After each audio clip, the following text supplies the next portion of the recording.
Hello, and welcome to another video.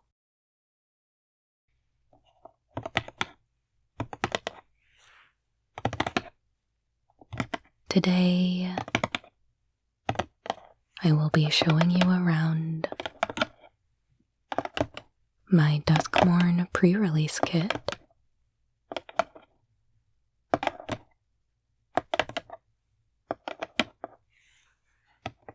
I will show you the deck that I played in my event. We can take a look at the rest of the cards in here.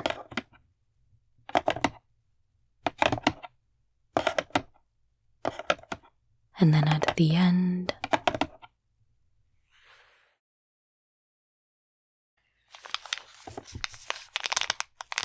I've got a couple prize packs that we can open together.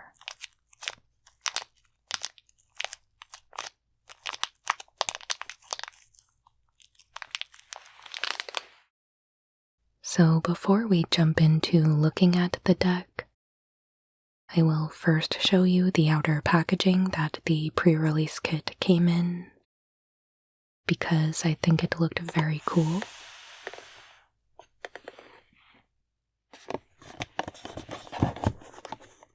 So a pretty standard outer box here. The cardboard zipper, which normally has a chevron pattern on it, looked like moths this time. And the message under it says, "Welcome to your new forever home."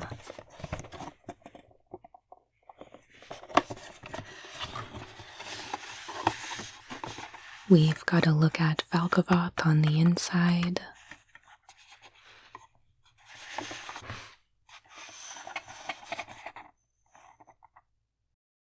We had some locked door punch-outs, which were pretty useful.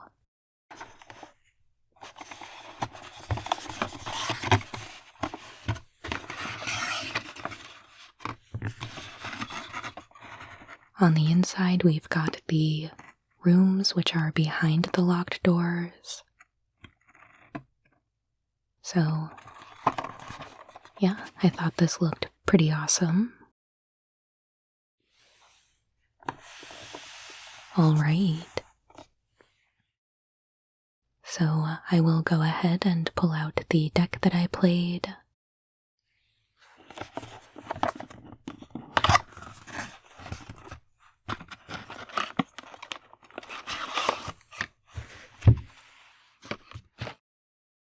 And I'll just take a moment to get it all laid out.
So here is what I played. I really enjoyed my deck, though unfortunately this went 1 and 2 in my event, which was kind of disappointing, but I know some of that was from keeping kind of an iffy opening hand rather than mulliganing. I don't know why, but I was just feeling really averse to mulliganing, even with a pretty shaky 7 cards. So I should have mulliganed more aggressively for sure. And otherwise, sometimes my opponents just ran me over with one of the overlords, or one of my opponents had a super aggressive red-white deck, and I just couldn't keep up. I did win at least 1 game against each of my opponents, so it wasn't a total loss, but I certainly would have hoped for a bit of a better performance here. But let's take a bit of a closer look. Upon opening my packs, I was pretty certain that I wanted to be playing white, and ended up settling on white-green. So like Insidious Fungus, very small creature, but it comes with some enchantment removal. And there are some pretty important creatures in the set that are enchantments. Or of course there are rooms. And otherwise you can trade it in for a land card, which I thought would be really helpful with a 7-drop in my top end. Bear Trap. Whether or not you flash it in, it is pretty decent removal. Shard Mage's Rescue was great for winning combat or effectively canceling a removal spell against one of my creatures.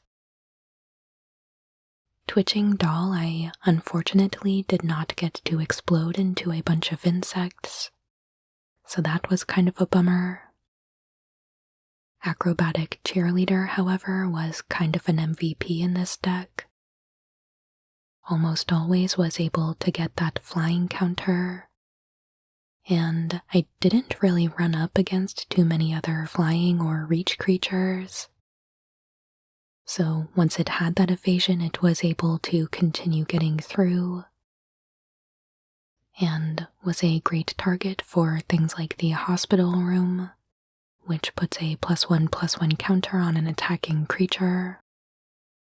So was able to just continue growing until an opponent had to deal with it. Cathartic Parting. Again, I was pretty confident in main decking enchantment removal. Monstrous Emergence I thought was super good. Being able to reach into your hand for a high power creature to clear out an opponent's creature was very good. Though most of the time I played it as just a regular fight spell with one of my creatures on the battlefield already. Patched Plaything I had some reservations about, knowing that I didn't have many ways to cheat it into play. So oftentimes it was going to have those -1/-1 counters on it, but I figured a 2/1 double strike for 3 mana still wasn't a bad deal.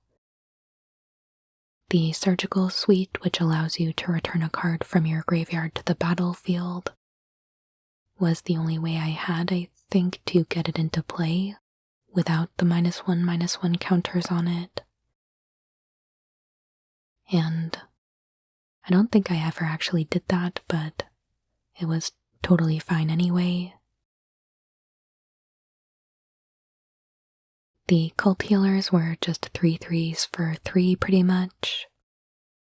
They have an Eerie ability that gives them lifelink, and I did have a few enchantments, but not really enough to do that with any reliability.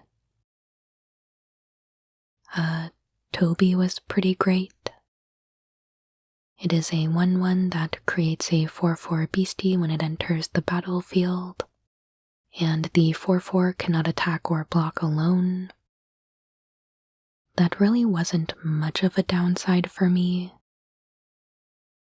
I often had enough creatures to be able to attack without it being too detrimental. Like the acrobatic cheerleaders having flying were great enablers for the 4/4. There were some instances where the 1/1 had to block, which wasn't great, but I was rewarded by being able to unlock Surgical Suite, get Toby back into play, and get another 4/4. Enduring Vitality lets you tap creatures for mana.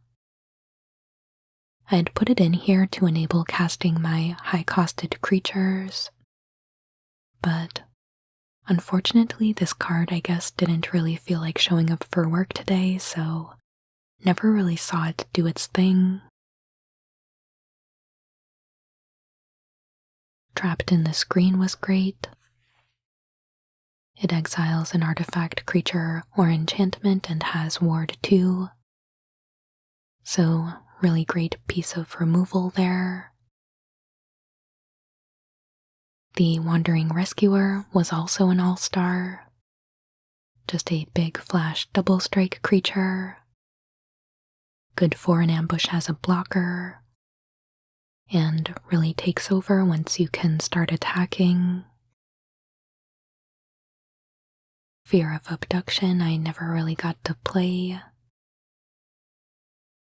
Altanak I played one time, but was really good of course as a 9/9 for 7 with Trample. The one room that I played was really good. And then 16 land. So yeah. That was my deck. Overall, I still really liked it, but I am curious to know what you think.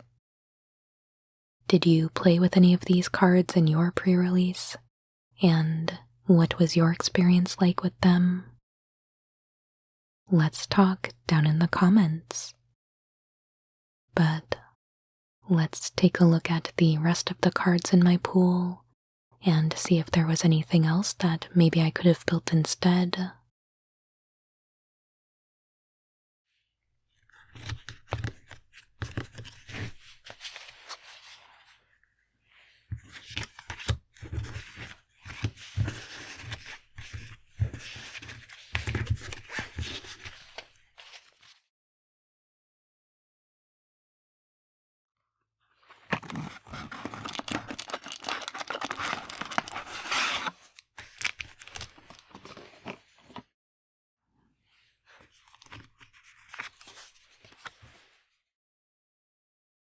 First, maybe I'll show you the rares that I had, and we can go from there.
So these are all the rares that I played. I was definitely interested in playing all of them, and I thought they were all pretty good. I was especially interested in being able to play the Wandering Rescuer, and I thought the white commons and uncommons were also really compelling, so I was fairly certain that I was going to be playing white no matter what. I wasn't particularly feeling the cursed recording.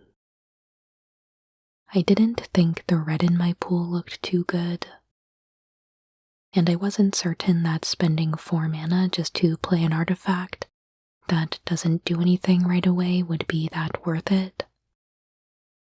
For limited, I felt pretty confident that I could keep the instants and sorceries less than 7, so that this wouldn't get to me, but for just copying instants and sorceries, I don't think I was too interested in playing it. I was somewhat interested in playing Fear of Missing Out. Maybe if my red had looked better, I could have considered going red-white and playing this. Ghost Vacuum I did have in my sideboard. Well, aside for everything you open technically being in your sideboard, this was among the cards that I actually would have reached for if I had an opponent who was bringing things back from their graveyard. And then I was pretty intrigued by the Silent Hall Creeper. I don't know that it would have gone too far, as it is pretty susceptible to removal. And I could see myself trying it out, though in just evaluating my rares, I didn't think it was necessarily better than either of these. But yeah, these are the rares that we had to work with. Let's take a look now at all of the commons and uncommons.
So quickly for our artifacts, we've got 3 bear traps. For the multicolored cards, I would have run any of these, I think, if I was in these color pairs. And I was looking most closely at the Midnight Mayhem, knowing that I wanted to at least be in white, and also had Fear of Missing Out as a red rare.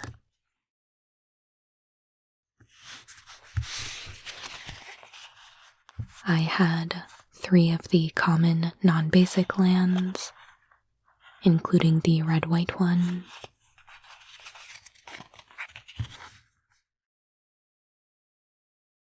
And then we've seen a lot of what white and green have already. So let's take a look at the blue, black, and red.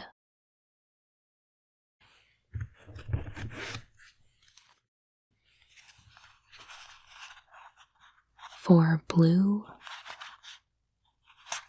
I wasn't terribly interested in the creatures that it had to offer, but I was looking pretty seriously at the tempo spells.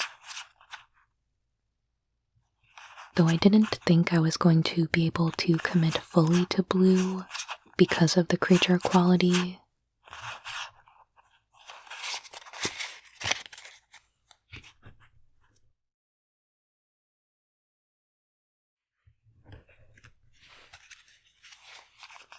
Black had some demons at the top end that I was looking at pretty seriously as well.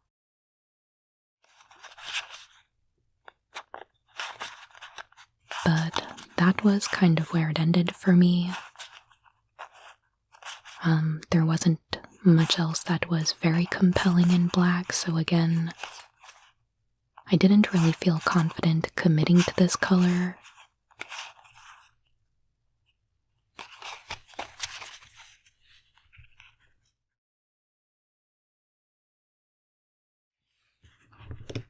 Red definitely had some things that I would have liked to play, but overall the color felt pretty thin, and I wasn't sure that I had enough to really support playing red. So I ended up white-green. Maybe there was some room to potentially introduce a third color into the deck, but I opted just to stay 2 colors. Though, as always, I would love to hear your opinion down in the comments. Let's take a look at our prize packs, and then we can wrap up.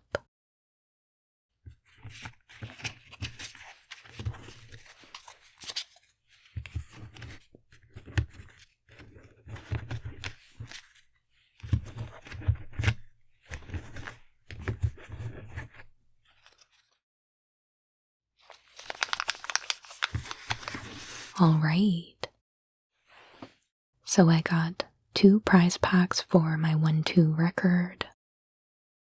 Let's see what we got.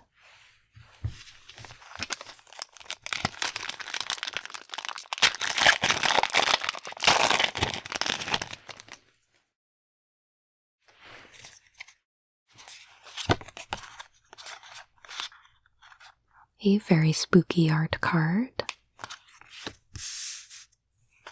A foil Boiler Bilge's Ripper, and a head shredder.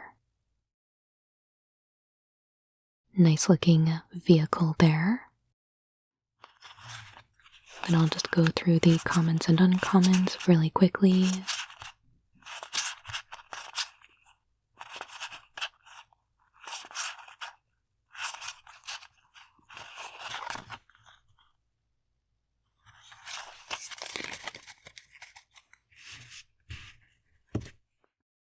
On to our second pack.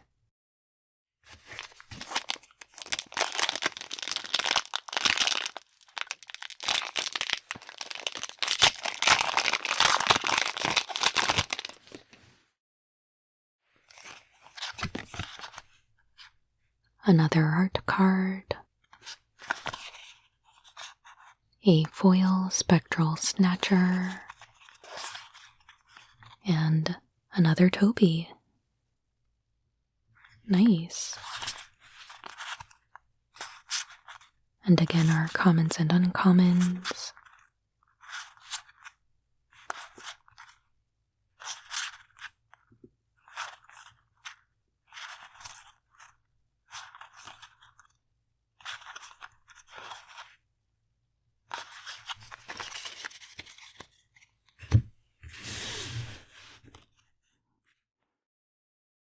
There we have it. Thank you so much for joining me today while we took a look around my Duskmourn pre-release kit If you went out and played in your own pre-release, of course let me know how that went for you. Leave a comment and tell me all about it. And if you enjoyed this video, I would love it if you would give it a thumbs up. And please consider subscribing to the channel if you haven't already. And I'll be back with new Magic the Gathering ASMR videos every Monday and Friday. Thank you so much for watching. I hope you have a wonderful day.